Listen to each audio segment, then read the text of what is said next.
He lost the love of his life and found himself. She was his everything. Not in the romanticized storybook way, but in the quiet, everyday kind of way.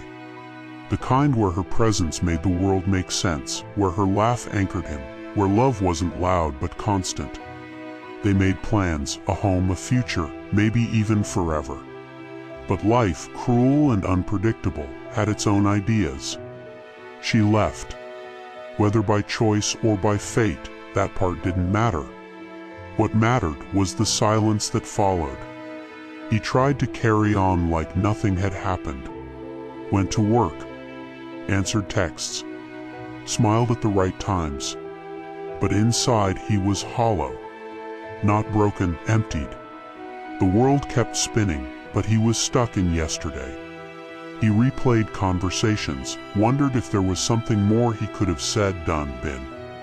And then, one morning after another sleepless night, he stood in front of the mirror and didn't recognize the man looking back.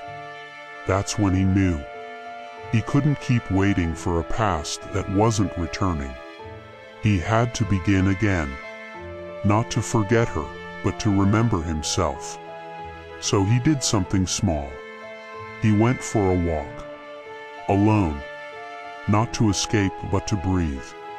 And in that quiet walk, with the wind in his face and nothing to prove, he felt a flicker of something he thought was gone. Stillness. So he walked again. Then he wrote.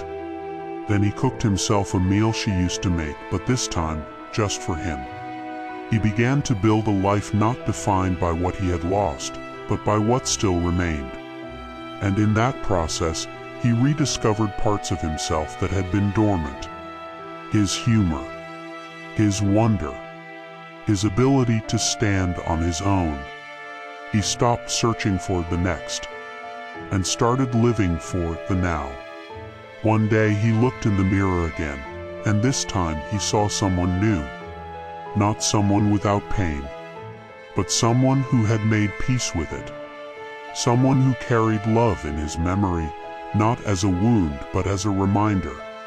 He lost the love of his life, and somehow in that loss found the truth of who he really was.